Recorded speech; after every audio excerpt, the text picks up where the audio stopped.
What is the leading cause of death for adults in America age 18 through 45? Is it car accidents? Is it suicide? Is it COVID? Is it heart attack? What is it?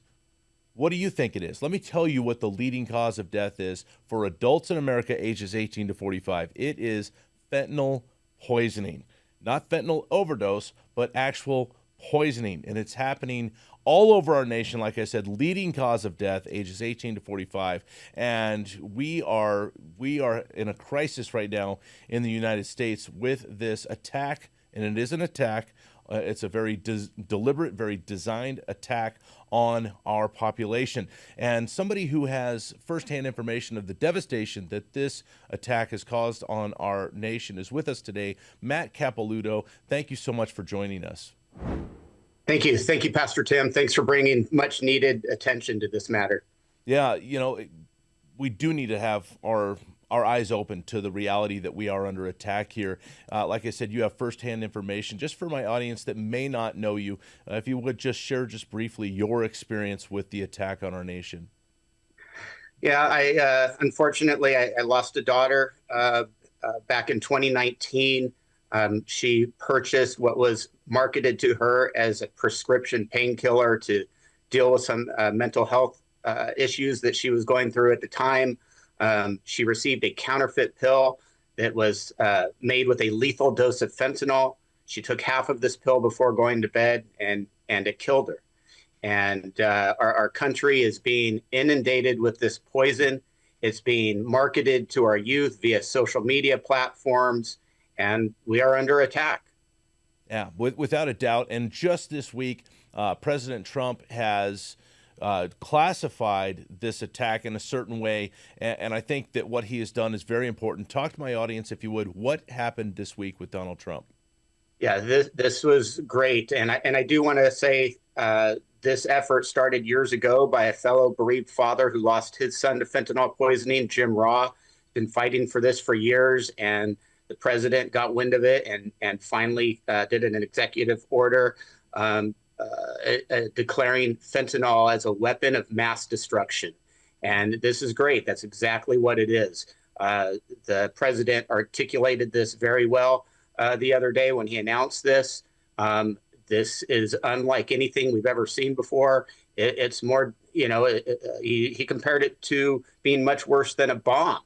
Nothing has ever killed as many Americans as something like this. And it's great because it reframes the crisis more accurately. It takes it away from being strictly a drug problem to being a national security threat. And that's what this is. Yeah, I want to take a moment here. I just want to listen to President Trump and what he said, and so that way we can understand what you're talking about, because he does refer to this as a weapon of mass destruction. He does talk about the hundreds of thousands of people that it is killing every year. Let's take a listen to President Trump. That's why today I'm taking one more step to protect Americans from the scourge of deadly fentanyl flooding into our country. With this historic executive order I will sign today, we're formally classifying fentanyl as a weapon of mass destruction, which is what it is. No bomb does what this is doing. 200 to 300,000 people die every year that we know of. So we're formally classifying fentanyl as a weapon of mass So that was President Trump. destruction. As Matt Capelouto said, this is unprecedented. This is a strong move in the right direction, if you ask me. Matt, what do you think this is going to do for us as a nation? Well, it certainly helps. It will unlock stronger federal tools and resources to go after the traffickers and those who are trafficking these drugs in our communities, and the countries that are flooding our countries with this. Opens up a lot more resources to go after them, and hopefully we will. From what I understand, also, though, this is slightly different than if it were to be declared a weapon of mass destruction legislatively through Congress. Ultimately, that might even open up more doors But you know how difficult that is right now to get things done in our country, and I'm just grateful that President Trump took the initiative to do this, through his means. I'm grateful as well. God has used you in a very powerful way. You have partnered with the district attorney in Riverside County, the sheriff of Riverside County. Both Chad Bianco, Mike Hestron have been doing incredible things, leading the way in the nation, working with you on this topic. And you have some new things coming up here in the new year. I'd like you to talk to my audience about that. Sure. And for your listeners to know, we passed a law here in California last year known as Alexandra's Law. Listeners can go on alexandraslaw.info to learn more about it, but it provides valuable tools to prosecutors to hold those who are killing our loved ones with this poison, making them be held accountable for murder. And so that passed last year. We're going to be introducing new legislation here in California in the new year that has to deal with the way coroners and medical examiners categorize these deaths. Right now, unfortunately, they're still categorized as accidents. And we want to change that so that they're categorized as what they are, as homicides. That'll provide better resources to better deal with this problem. And it more accurately reframes these deaths. They are not accidents. They are homicides, and they need to be dealt with in that manner. Yeah. So in the new year, just real quickly for your listeners, we just launched a Facebook page. It's under Not an Accident. We have a website that's going to be